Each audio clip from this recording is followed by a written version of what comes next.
오늘은 예수를 전염시키는 사람이라는 제목으로 함께 은혜를 나누려고 합니다. 오늘 본문은 바울 사도가 고소당하고 있는 장면입니다.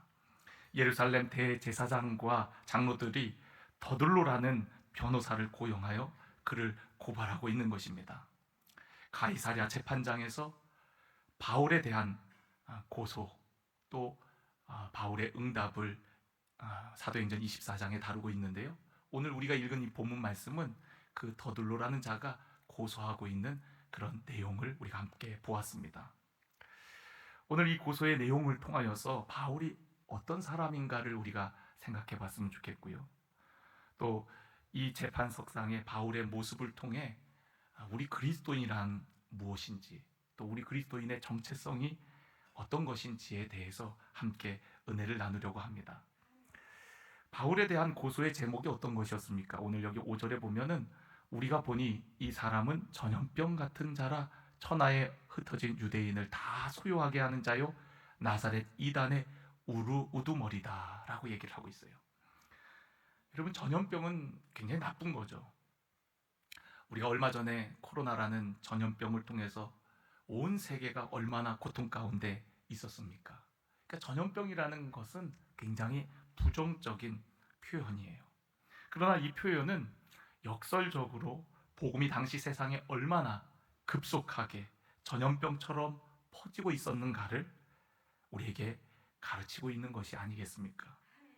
천하에 흩어진 유대인들이 다 소유하게 하는 자, 바울이 전한 그 복음이 당시 세상에 흩어져 있는 유대인들 사이에 얼마나 강력한 영향력을 행사했는지 우리는 이 말씀을 통해서 짐작해 볼 수가 있는 거예요.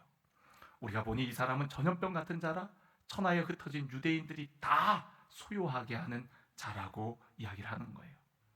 결국 복음의 영향력을 두려워한 나머지 유대 전통주의자들은 그의 목숨을 어떤 수단과 방법을 가리지 않고 그를 해하려고 했던 것입니다.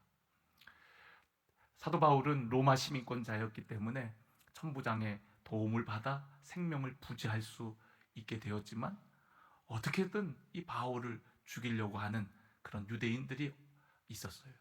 40명이나 되는 그런 사람들이 결성이 되어서 사도 바울을 죽이기까지는 먹지도 않겠다고 하는 그런 자들이 있을 정도였어요. 그만큼 사도 바울이 전하는 복음의 영향력은 아주 강력했음을 우리는 볼 수가 있어요. 복음은 능력입니다. 인간을 자유하게 하고 변화시키는 능력입니다. 진리를 알지니 진리가 너희를 자유케 하리라. 우리 주님 말씀하셨어요. 예수님이 곧 길이요 진리요 생명이라고 말씀했습니다. 바울이 전한 복음이 유대인 사회를 흔들고 변화시키는 것은 당연한 일이었어요. 왜냐하면 복음은 실제적인 능력이었기 때문에 그래요. 우리를 구원하는 능력뿐만 아니라 사람을 변화시키고 새롭게 하는 능력이었기 때문에 그렇습니다. 그런데 오늘날 기독교가 세상에 영향을 끼치지 못하고 변화의 능력을 초대교회처럼 나타내지 못하는 이유가 무엇일까요? 그것은 참된 복음의 능력을 알지 못하고 전하지 않거나 복음의 능력을 알긴 알아도 전하지 않는 안일함에 빠져 있기 때문입니다. 오늘 우리에게 주어진 복음이 초대교회 성도들에게 주어진 복음과 동일한 복음이라면 이제 우리는 다시 복음의 감격과 능력을 회복해서 이 땅에 복음을 전해야 될 줄로 믿습니다. 그리고 우리는 예수를 전염시키는 사람들이 되어서 이 땅 구석구석, 사회 구석구석 퍼뜨려 많은 사람들이 예수의 생명을 얻게 해야 되는 줄로 믿습니다. 이 복음으로 인한 거룩한 소요가 이 강릉 땅에 일어나기를 간절히 소원합니다. 사도행전 17장에 보면은 사도 바울 일행이 그 전도팀들이 데살로니가에 가갖고 복음을 전하게 되어집니다. 그런데 그 데살로니가에 있는 유대인들이 그 바울 일행이 온 것을 알고서는 뭐라고 이야기를 하냐면 천하를 어지럽게 하던 이 사람들이 여기도 이르렀다라고 얘기를 해요. 그러니까 천하를 어지럽히는 자들이 여기도 이르렀다. 예수 믿는 자들을 가리켜서 천하를 어지럽히는 자들이라고 하고 있거든요.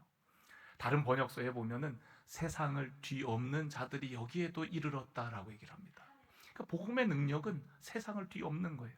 사람을 변화시키고 새롭게 하고 온전케 하는 복음의 능력, 그 복음의 영향력, 그것을 우리에게 보여주는 것이죠. 우리 반석교회 성도들이 이 복음의 능력을 가지고 세상을 뒤엎기를 간절히 원합니다. 이 강릉 지역의 어둠을 물리치고 밝은 빛으로 많은 사람들을 생명으로 이끄는 우리 모두가 되어지기를 간절히 원합니다.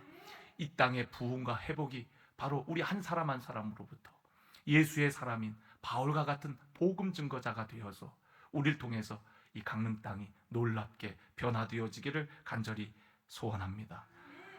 또한 오늘 여기 보니까요, 나사렛 이단의 우두머리라 라고 얘기하고 있어요. 나사렛 이단의 우두머리.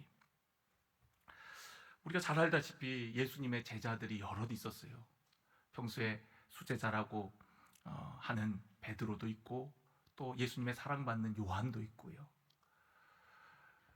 바울은 어떻게 보면 가장 나중에 예수님을 알게 되고 믿게 된 자입니다.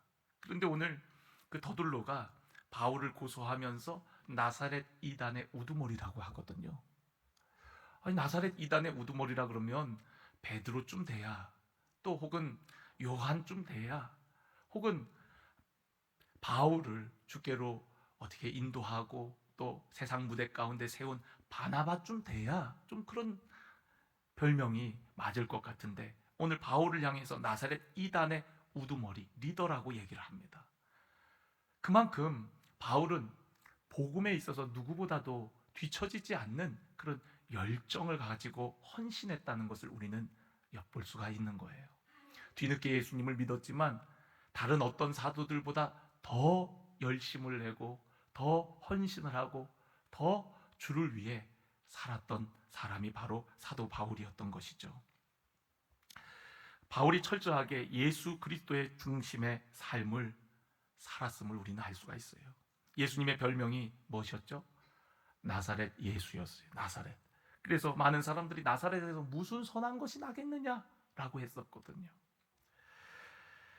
우리가 마태복음 2장 23절에 보면 나사렛이라는 동네에 가서 사니 이는 선지자로 하신 말씀에 나사렛 사람이라 칭하리라 하심을 이루려 함이라. 그러니까 선지자의 예언을 이루기 위해서 예수님께서 특별히 이스라엘의 많고 많은 동네 중에 나사렛이라는 곳에 거주하고 자라게 되어집니다.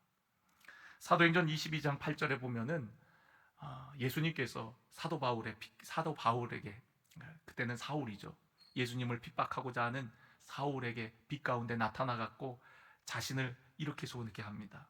사도 바울이 주님 누구시니까 이렇게 물었을 때에 예수님께서 나는 네가 박해하는 나사렛 예수라 하시더라.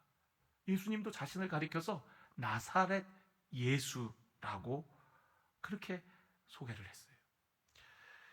성경학자들은요, 나사렛이라는 단어 자체가 메시아, 곧 그리스도를 의미하는 단어라고 합니다. 본래 나사렛은 히브리어로 나츠라뜨인데 이는 올리브 나무의 뿌리에서 나온 가지인 네제르에서 온 말이라고 해요.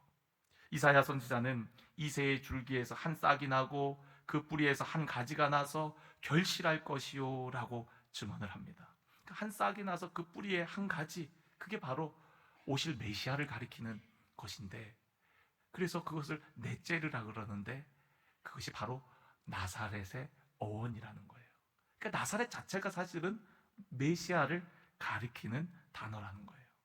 그런데 오늘 이 사도 바울을 가리켜서 나사렛 이단의 우두머리라고 부르고 있는 겁니다.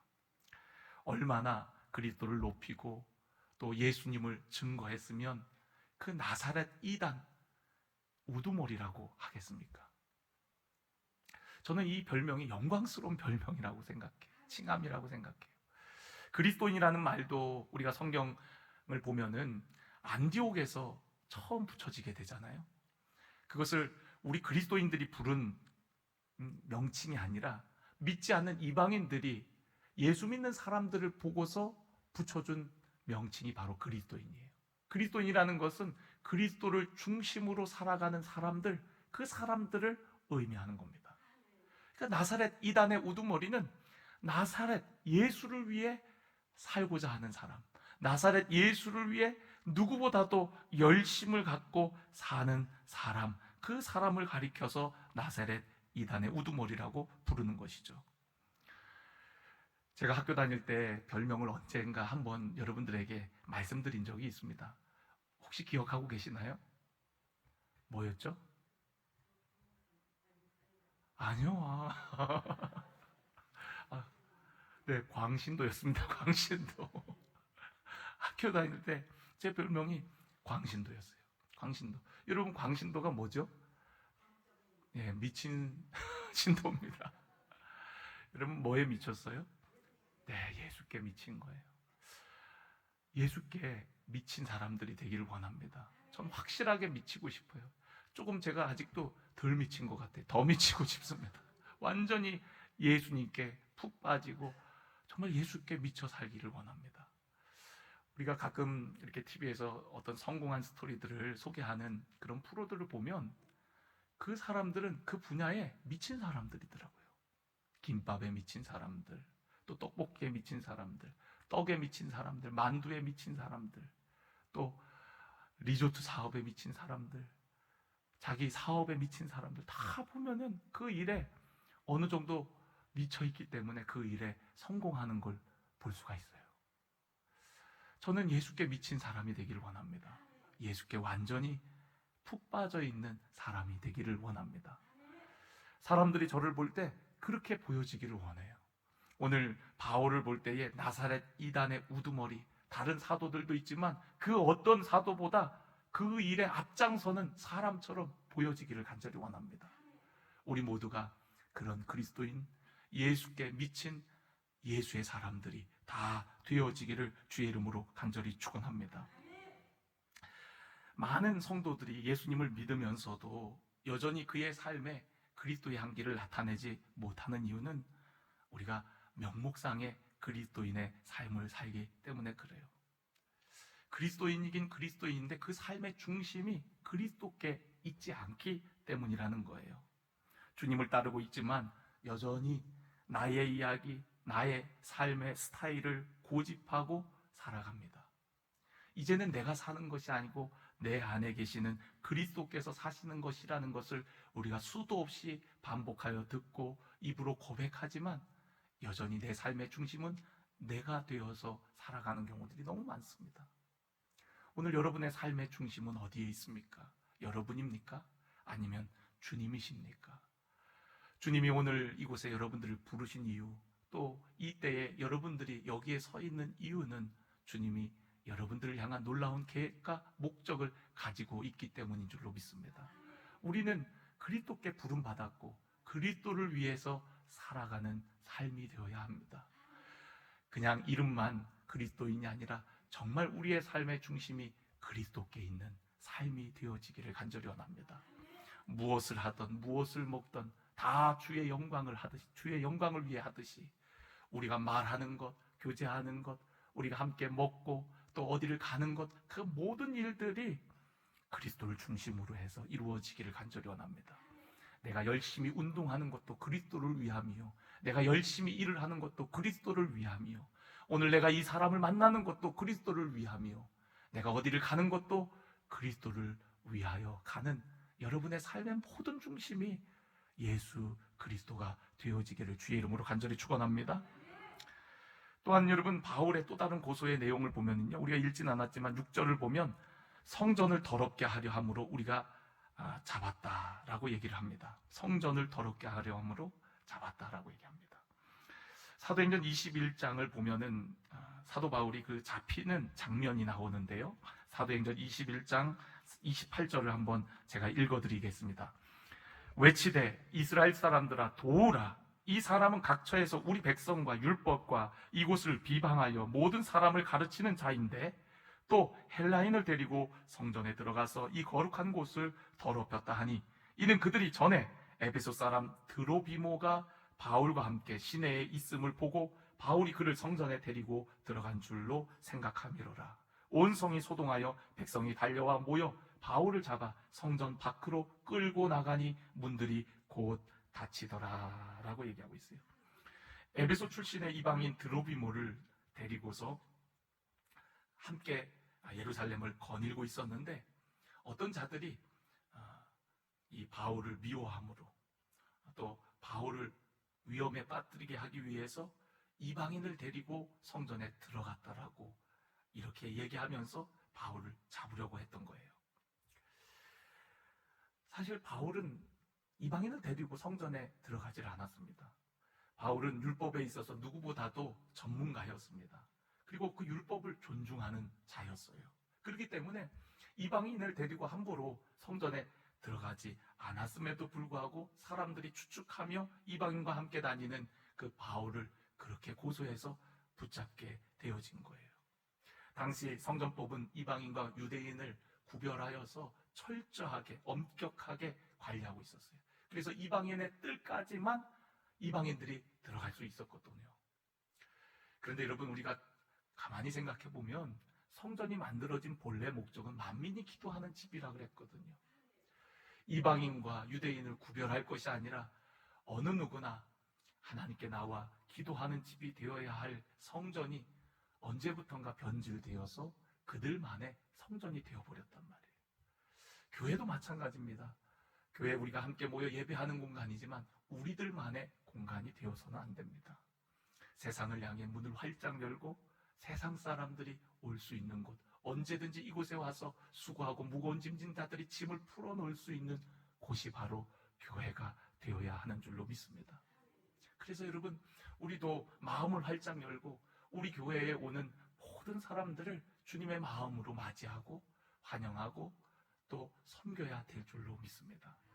이제 앞으로 이제 카페가 오픈이 되고 나면 우리 교회 성도님들뿐만 아니라 외부 분들, 우리 지역에 안 믿는 분들도 많이 오셔서 차도 마시고 또 여기서 또 교제도 하고 그러실 거예요. 그러면 여러분, 그런 분들을 보면 따뜻하게 인사해 주시기를 바랍니다. 저 사람 누구지? 우리 교인도 아닌데 왜 이렇게 큰 소리로 저렇게 얘기하지? 이렇게 보지 마시고요.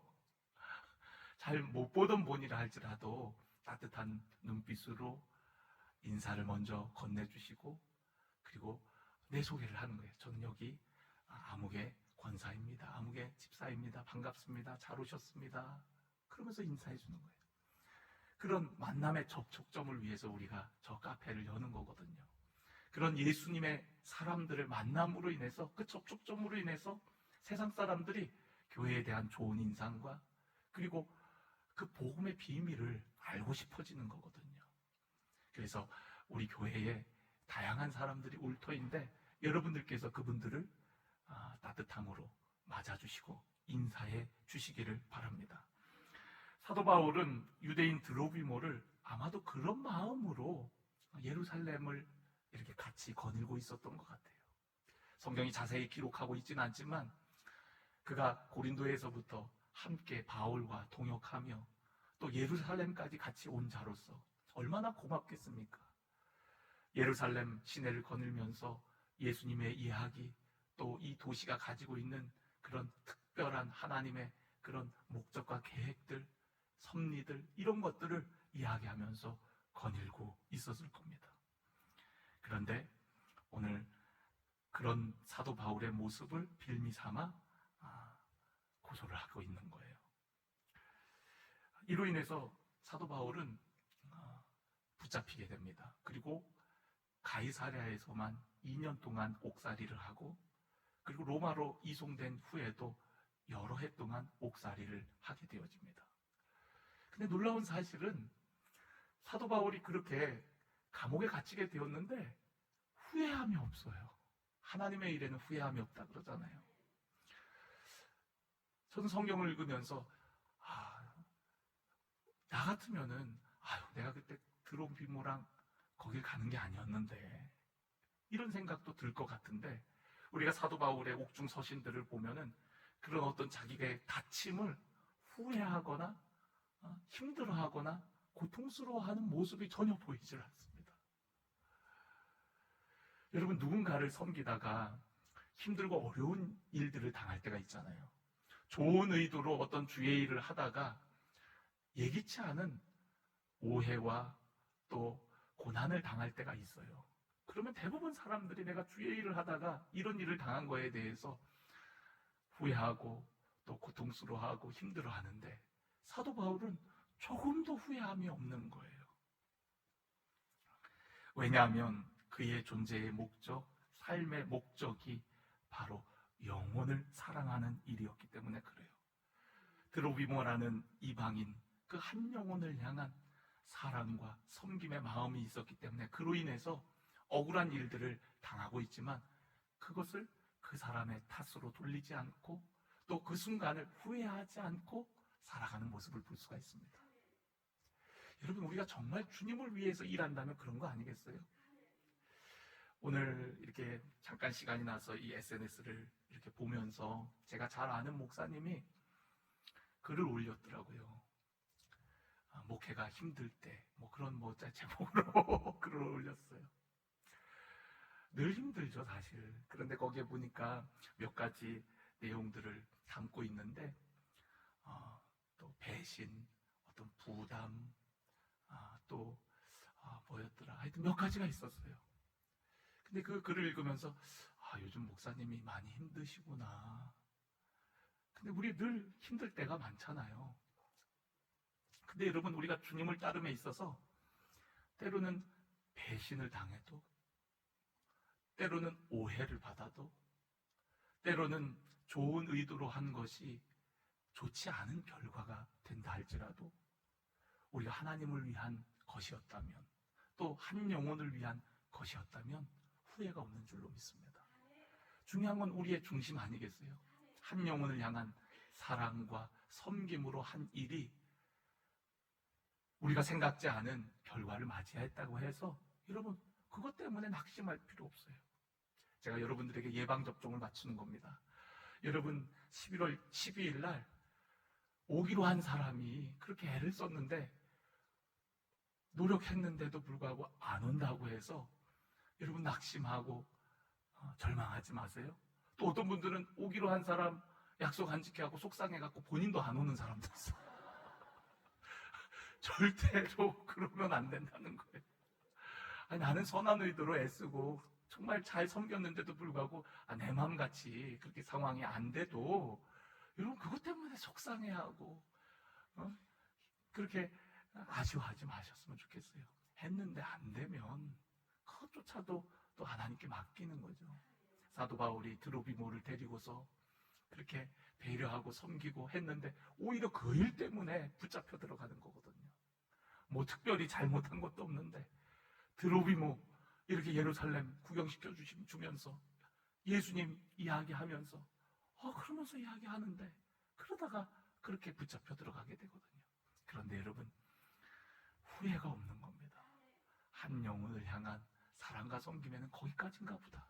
그러고서는 많은 거죠. 어떡하겠어요. 이 드로비모의 이야기가 또 어디 나오나 제가 검색을 해봤더니요, 디모데후서 4장 20절에 나오더라고요. 거기에 보니까 에라스도는 고린도에 머물러 있고 드로비모는 병들어서 밀레도에 두었노니라고 얘기를 하고 있습니다. 그러니까 드로비모라는 사람이 그 바울을 열심히 돕던 자인데 어느 순간 몸이 약해져 갖고 병든 거예요. 그런데 오늘 여기 보면 그를 밀레도에 두었다라는 표현을 써요. 그러니까 그가 병들어서 밀레도에 자기가 머물렀다는 표현이 아니라 그를 거기에 두었다라고 얘기해요. 그러니까 의도를 가지고 그를 거기에다가 두었다라고는 표현을 쓰는 겁니다. 여러분, 이 드로비모가 열심히 복음사역에 협력하다가 병이 들자 몸이 약하니까 그를 아름다운 항구 밀레도, 휴양의 도시 밀레도에서 요양을 하면서 병이 나을 수 있도록, 그곳에서 쉼을 얻을 수 있도록 그것에 두었다는 의미 아닐까요? 병들어서 밀레도에 두었다라고 얘기를 하고 있어요. 그것은 드로비모에 대한 바울 사도의 마지막 배려였을 것입니다. 저는 오늘 여러분들이 한 영혼을 향한 사랑을 가지고 배려하고 섬기는 자들이 되어지기를 간절히 원합니다. 한 영혼을 바라보는 자가 많은 영혼들을 섬길 수가 있습니다. 어떤 일이든 복음을 전하는 일이든 한 사람으로부터 시작되는 거거든요. 우리가 수많은 사람들을 이끄는 것도 중요하지만 한 영혼을 주님께로 이끄는 데서부터 우리에게 수많은 사람들을 이끌 수 있는 그런 은혜를 주신다는 사실을 여러분 잊지 마셨으면 좋겠어요. 예수님께서 이 땅에 오신 십자가의 사건은 온 세상을 위한 사건인 동시에 바로 우리 한 사람 한 사람을 위한 사건인 줄로 믿습니다. 그 얘기는 무슨 얘기냐면 온 세상에 아무도 없고 나 하나만 있다 할지라도 예수님은 이 땅에 오셨을 거라는 거예요. 여러분 믿으십니까? 정말 믿으십니까? 아니 나 때문에, 나 한 사람 때문에 예수님이 오셨을 거라고요? 예, 그렇습니다. 여러분 때문에, 여러분 한 사람 때문에, 이 세상에 나 한 사람밖에 없다 할지라도 우리 주님은 나 한 사람을 위해서 이 땅에 오셨을 것이고 나와 함께 친구가 되어 주셨을 것이고 나의 죄와 허물을 위해서 예수님께서는 대신 죽으셨을 것이라는 거예요. 온 세상을 위한 십자가는 나를 위한 십자가입니다. 여러분 오늘 그 십자가의 은혜를 여러분 깨닫고 그 감격을 회복해서 오늘 이 생명의 십자가를 온 세상 가운데 전하는 우리 사랑하는 모든 성도 여러분들이 되어지기를 간절히 원합니다. 오늘 우리가 읽은 이 본문 말씀, 예수를 전염시키는 사람들, 유대인들을 다 소유하게 하는 자, 여러분 오늘 이러한 자가 바로 그리스도인이요, 이러한 자가 우리 반석교회 성도 여러분들이 되어지기를 원합니다. 우리 한번 강릉 땅을 한번 뒤엎어보자고요. 정말 이 강릉 땅에 성령의 바람이 불게 하고 이 땅에 많은 영혼들이, 죽어가는 영혼들이 주께로 돌아오는 역사를 보기를 간절히 소원합니다. 그 시작이 바로 다음 주입니다. 이제 시작입니다. 여러분 오늘 저와 여러분이 다시 한번 우리 깨어 기도하며 말씀으로 무장하고 세상에 나가 예수의 이름을 선포하고 복음의 능력을 가지고 세상 가운데 거룩한 영향력을 끼치는, 예수를 전염시키는 하나님의 사람들이 다 되시기를 주의 이름으로 간절히 축원합니다.